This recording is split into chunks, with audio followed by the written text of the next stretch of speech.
Estimados delegadas y delegados, ahora quisiera reanudar el Consejo de Gobernadores en sesión pública.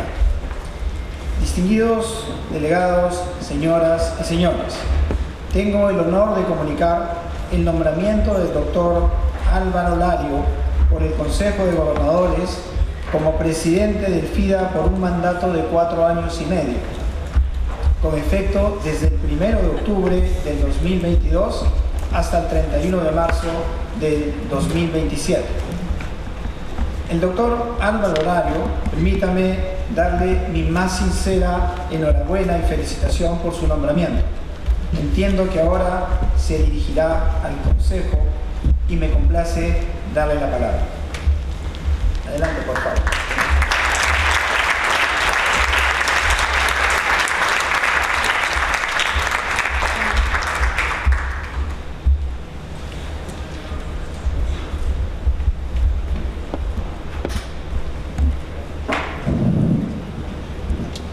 Excellencies, distinguished ministers, distinguished ambassadors, distinguished governors, colleagues.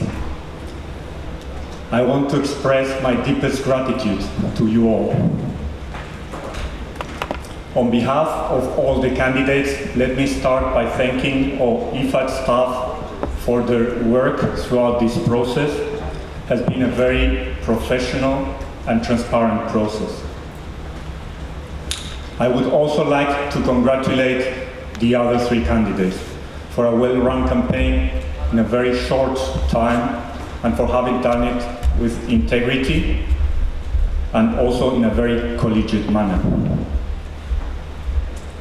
Let me also thank each of you who has supported me in this process and in assuming this leadership role at this critical time. Special thanks to the Spanish Embassy and to the Spanish government for having supported me throughout the process. I was born at the same time as the Spanish democracy, and I was lucky to have enjoyed opportunities that my parents did not. They lived through the consequences of a civil war, and they were brought up in rural areas in Spain, both in agricultural families. I remember vividly the stories that my mother told me about food, how she only ate every day of the week chickpeas and vegetables, very similar to what you get in North Africa, tagine. They only ate meat on Sundays. Indeed, sometimes only adult males got to eat meat. My life has been quite different. I have had the opportunity to study abroad, to be supported by public and by private institutions. We all know that hard work is not enough. We need to make sure that we provide the opportunities like the ones I had to all of those who actually are born in environments where we need to nurture their effort. This is why development is so important and why working in development is so precious to me. It allows us, all of us, to create the opportunities for those who do not have them. We are living in uncertain and very challenging times. We, the international community, are facing a number of very high challenges. Rising inequality in a rising inflation environment, the need to find a joint response to climate change, the need to protect our environment and our natural resources, and as well as creating equality among women and men so that they can also have the economic opportunities and the productive resources that they need. We, the international community, need to rise to these challenges. The State of Food Insecurity report yesterday showed that we are going actually backwards. In 2 years, 150 million have fallen back into poverty and hunger. This is not acceptable. We know that ODA and ODA for agriculture will not be enough. Due to the war in Ukraine, small-scale producers cannot absorb the shocks of increased prices, increased fuel, and lack of fertilizers. This is just one small additional shock to the shock that they have had to endure after COVID and an unequal recovery, as well as the climate disasters that we are seeing. Shock after shock, rural poor people and rural poor women are the ones who are disproportionately affected. We have the institutions to tackle poverty. We have the know-how to actually reduce inequality. What we need is to mobilize resources and join forces, the entire international community. IFAD is a very important institution with a critical mission towards the Agenda 2030. Together, all of us, we will lead the institution to double impact in 2030. In order to achieve rural transformation, as IFAD president, I will scale up our investments in climate-smart agriculture and in climate-resilient practices, and deepen the impact on our four main topics and areas of expertise: climate, gender, youth, and nutrition. The SOFI report has presented a troublesome picture globally. IFAD needs to redouble its effort to ensure that everybody has regular access to nutritious, safe, and sufficient food. Food system and resilient global practices are fundamental to build resilience at the local level. This means increasing local production, increasing the consumption of locally adapted crops, making sure that we support small-scale producers in their adaptation to climate shocks. We also need to ensure that women, girls, and youth have equitable access to economic opportunities and to productive resources. We cannot reach the SDGs without harnessing the power of women and the energy of the youth. Half of our population are women. IFAD needs to mainstream further the gender transformative projects that we are currently programming. In order to make a real difference, I will prioritize putting women at the center of these programs and making sure that they have access to the resources and to the decision-making in their communities. Half of our world population is also less than 25 years old. The rapid youth population has increased further the fragility and also the migration, forced migration. This will only accelerate unless rural transformation provides them with opportunities.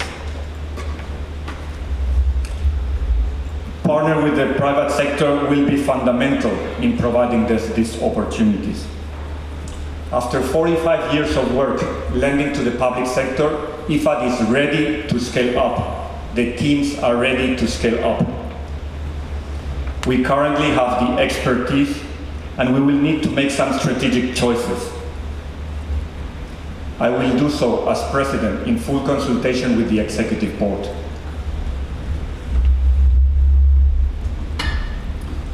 My long-term vision for IFAD is to put it at the center of food systems, the global climate agenda, and the global rural agriculture agenda.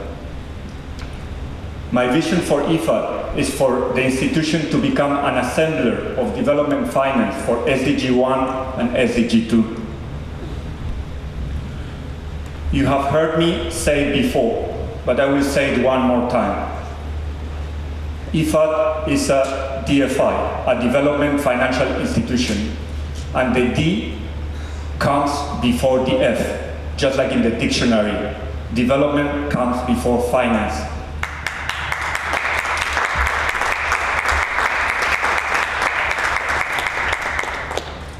Finance is a means to an end.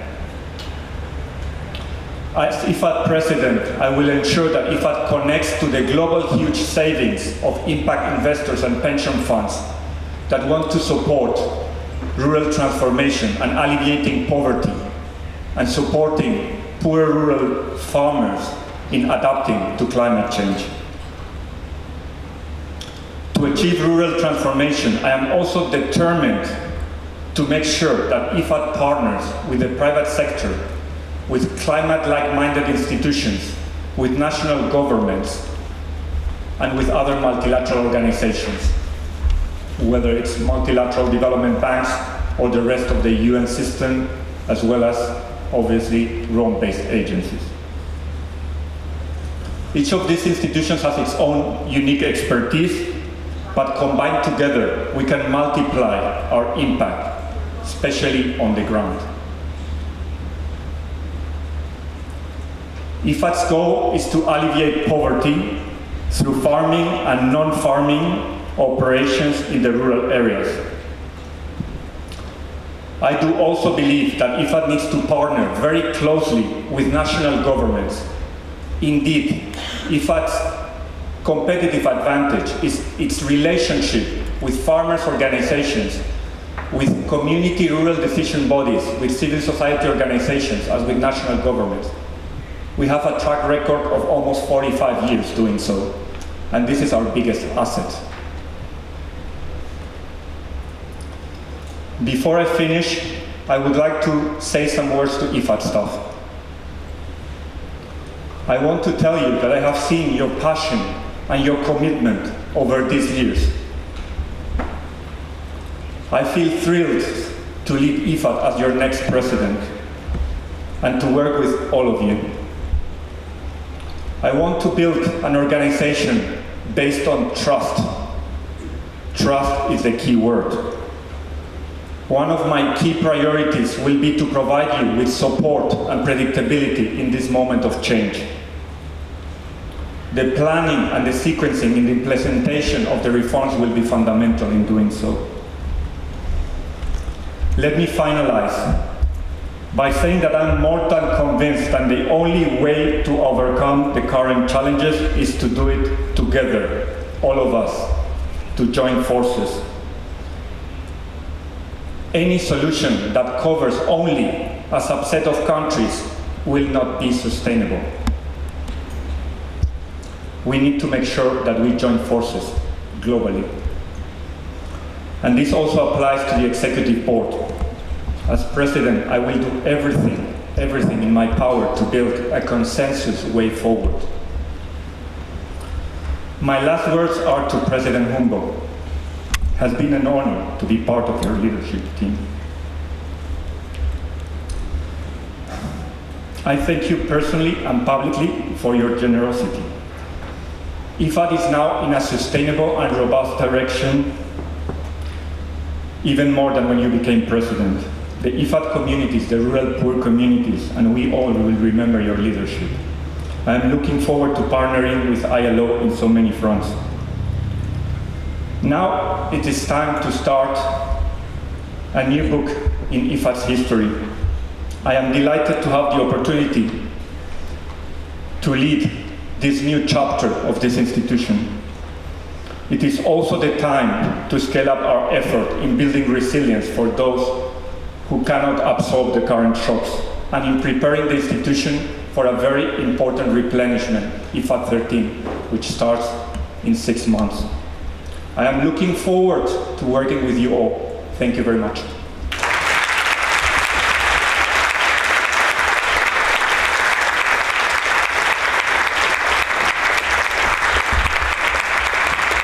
En el cumplimiento de su importantísimo mandato. Ahora dejo la palabra al señor Gilbert F, presidente de Houngbo. Monsieur le Président du Conseil de gouverneurs, Mesdames et Messieurs les délégués, Mesdames et Messieurs, dans quelques minutes, le Président du Conseil de gouverneurs, Son Excellence Oscar Andrea, va clôturer cette session spéciale du Conseil des gouverneurs du FIDA.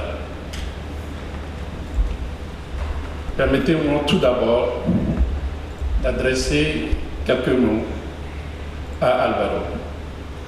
Estimado Alvaro, séptimo presidente eletto del FIDA. Mis más sinceras felicitaciones. Conoces el FIDA y el FIDA te conoce.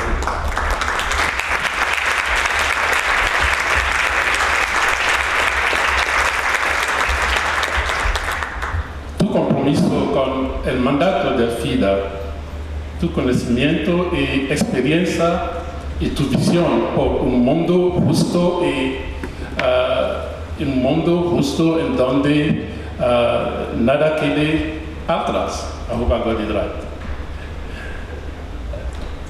May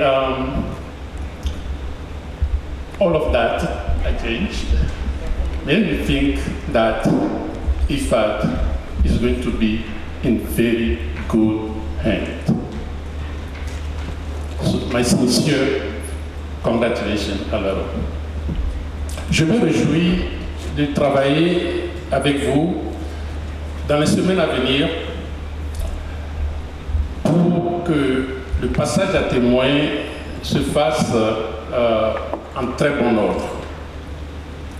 J'aimerais donc exprimer ma gratitude, ma reconnaissance aussi envers les candidats qui n'ont pas été élus. Monsieur Khaled Mahdi, Madame Rachel Omamo et Monsieur Shobana Kumar, qui ont su eux aussi, comme vous l'avez dit, Monsieur le Président élu, qui ont su relever le défi de concourir pour ce poste très prestigieux. Excellences, Mesdames et Messieurs,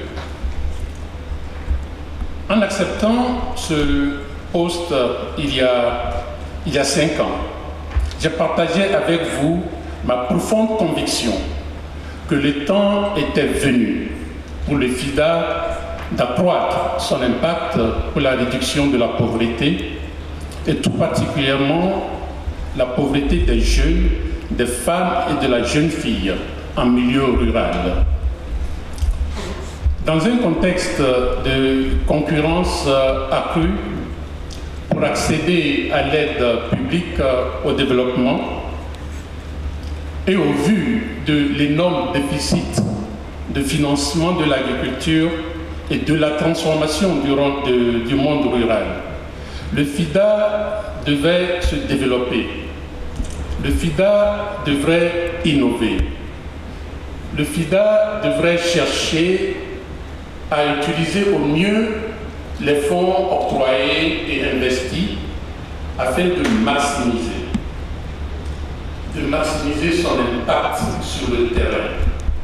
Mon objectif était donc de jeter les bases d'une véritable transformation financière, une transformation opérationnelle et aussi institutionnelle du FIDA afin de permettre au fonds de mieux guider les efforts pour la transformation de ce monde rural. Grâce à votre soutien inébranlable, non seulement le conseil de gouverneur, mais aussi particulièrement le conseil d'administration, le fonds est aujourd'hui, j'ose croire, bien positionné pour mener à bien un programme beaucoup plus ambitieux. Comme l'a rappelé le président élu, les besoins n'ont jamais été aussi grands. Ces dernières années, nous le savons, le monde a été secoué par des chocs successifs. Au moment même où les communautés se remettent à peine du choc engendré par la Covid-19 et continuent de subir le changement climatique, nous sommes aujourd'hui confrontés à une urgence en matière de sécurité alimentaire, alors que les effets de la guerre en Ukraine se répercutent dans le monde entier. Quelle que soit la cause de la crise, ce sont les communautés rurales qui souffrent le plus. C'est pour ça, mesdames et messieurs, que le mandat du FIDA, qui se concentre sur l'appui aux communautés les plus pauvres dans les pays les plus pauvres, ce mandat est et demeure si important. Quelles que soient les circonstances, et quoi qu'il arrive, ne nous faisons guère d'illusions. La distribution de rations alimentaires, si nécessaire soit-elle à court terme, ne saurait être la solution.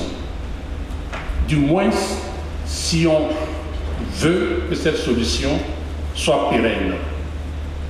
La solution, c'est l'investissement soutenu dans la résilience, dans la dignité de nos communautés, surtout de nos communautés rurales.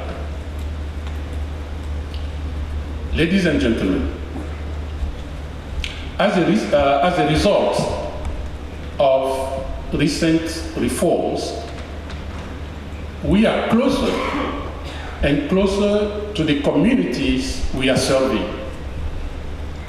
Our approach to decentralization and mobility shall continue to shape IFAD effectiveness in years to come. As I committed to you, we have increased our field presence from 16% to 38% today, and are getting closer to the very ambitious target of 45% set for us in the years to come.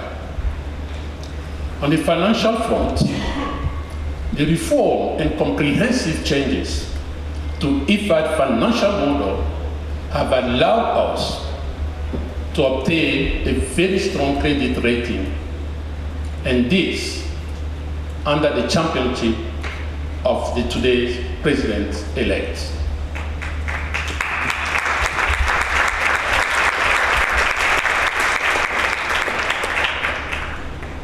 But this obviously has enabled us to mobilize additional resources using the integrated borrowing framework.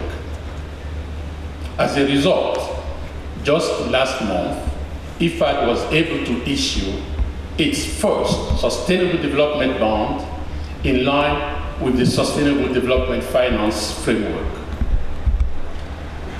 Ladies and gentlemen, the private sector financing program is also progressing well.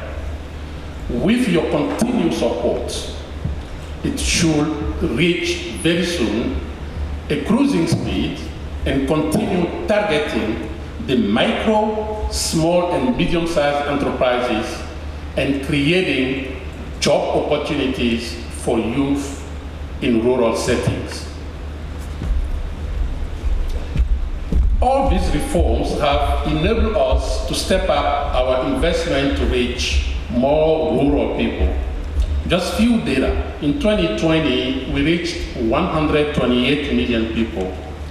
77 million improved their income, 64 million achieved greater market access, and 38 million strengthened their resilience. Obviously, and rightfully, it will be up to President-elect Lario to work closely with you to shape IFAD's work in the years ahead. And I have no doubt that he will enjoy the same unwavering support that I have had from you. And from that, I really need to say thank you. Allow me, dear governors, since this is my last governing council, to share with you my dream. My dream that IFAD will continue to be the leading institution focusing on the world's poorest communities. Those communities difficult to access, physically or mentally. I see IFAD staff continuing to be present in these communities, even closer to those we serve, living and working amongst those communities to have a better sense of what the needs, how best to respond to those needs. I see an agency whose employees are driven by passion and commitment, who don't consider IFAD mandate as a job, but rather as a mission. I know that you, ladies and gentlemen, share a commitment to a brighter future for IFAD, despite the current challenge ODA is facing. And that whatever form it takes and whatever changes are in store, this institution will continue to offer to the poorest not only hope, but also the resources to build on their dreams, and starting with IFAD 13. In fact, I am very hopeful. Indeed, the world has made progress in recent times. Since the 50s, life expectancy has gone from 45 years to 73 years. Undernourishment has fallen to below 10% in 2021 from 15% in 2000. Child stunting has declined to 22% from 33% in 2020. 61% of countries were democracies, compared with 41% in 1950. So we are making progress. The proportion of people living in extreme poverty has dropped from 63% in 1950 to just under 9% recently. Yet, we all know, we know it too well, there's still a lot to do. And the Sophie report, and Ms. Lario just referred to it, the Sophie report unveiled just yesterday remind us that up to 828 million people are still suffering from food insecurity. Meanwhile, the numerous war zones in the world and the threat to multilateralism is a reminder that advances in peace and the social gains in the past 50 years are precarious, and that we must still overcome significant barriers to social and environmental justice. So I just want to thank all of you who, in your regular endeavors, are fighting for a just world. You are putting a smile on the face of all children, including those in war-torn zones. You who are ensuring there is a food on the tables for the have-nots, and hope for youth in the most remote corners in the world. You who are putting your own lives at risk to save others. I'm so convinced that by working together, we shall overcome. May the grace of Almighty be on you all. Thank you so much.